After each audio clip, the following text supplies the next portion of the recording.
Good morning, guys. Captain Dylan Hubbard here at Hubbard's Marina. Capt Garett and the boys just got back in from a 39-hour fishing trip, and they did extremely well despite pretty darn rough conditions. We had a super light load, only about 19-20 people fishing, and a nice pile of yellowtails and mangroves and some nice amberjack and gags. Looks like you guys did pretty well, huh? Yeah, for the amount of people, we had a nice snapper catch through the night. A lot of yellowtails mixed in, mangroves, almacos, porgies, and the weather did pick up on us. It got pretty chunky out there. Managed to get a few jacks, but definitely got it done through the night. That's where the bulk of the fish came from, and some really nice full stringers. Handful of people limited out, and a nice mix of yellowtails. So I heard Will went fishing for fun on this trip, and you and him put on a clinic during the nighttime. Yeah, these snappers were going off, and we couldn't help ourselves. And Will was saying that you guys were catching a bunch of yellowtails on chicken rigs, huh? Yeah. Yeah. He said he got a double yellowtail. Around the boat as well. He said he got a double 3-pound yellowtail on the chicken rig. Just with a chunk of squid, or what were you guys using? Box squid. Just squid chunks from the wing? The strip them. Strip them out. So when you say a strip, what size strip do you prefer? Size of your pinky. So like a 1/4 inch thick and about 2 to 3 inches long. Yep. Yeah, I think that works better for some reason. It gets that flutter going in the water. Oh yeah, much better presentation versus a glob or a square. Yeah. What size hook do you prefer when you're targeting those yellowtail? I would say probably a 4. 4/0 hook? Yeah, 4 to 5. And for that yellowtail chicken rig, what, 40-pound test? 40-pound test, yeah. 4/0 hook, and the old pinky size squid strip. Gotcha. How about the big mangroves? I heard there was like an 8-pounder caught. Big choice. That might be him right there. I don't know what it was caught on. Possibly a pinfish. Maybe that we got the thread fins in. It may have been on the thread, but yeah, it was a nice pick of mangroves.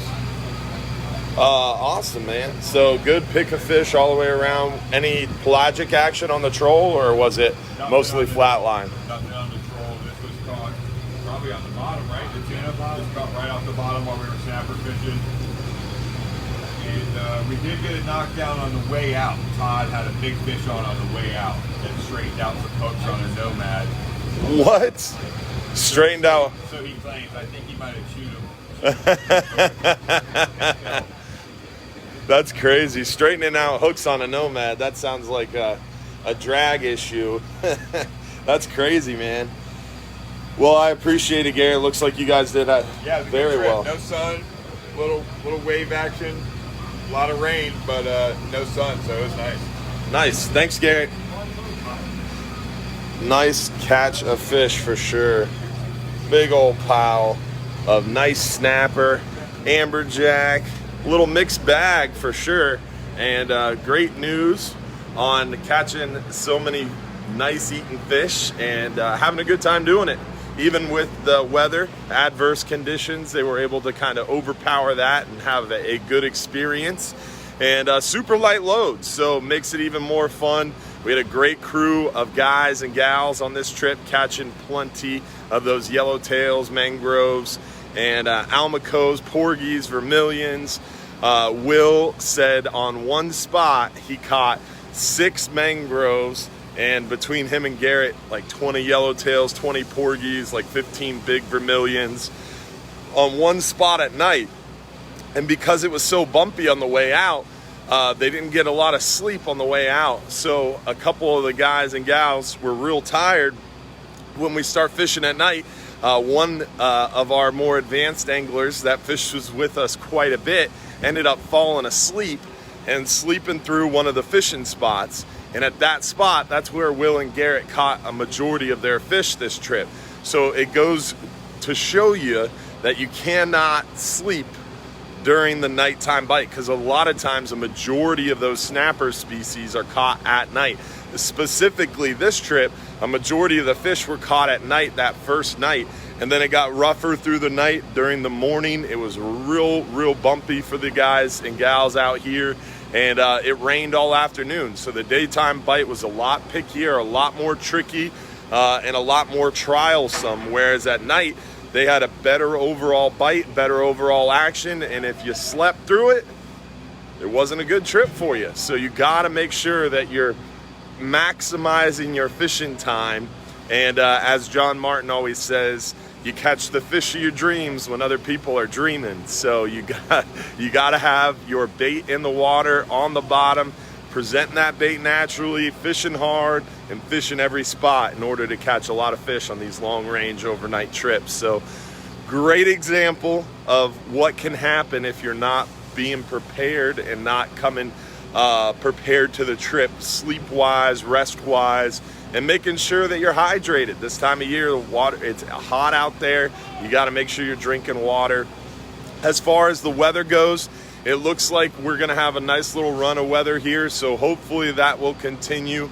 We're looking forward to a great weekend. Fishing looks really good towards the weekend, Saturday, Sunday, and into Monday. And then right around midweek next week looks really good again.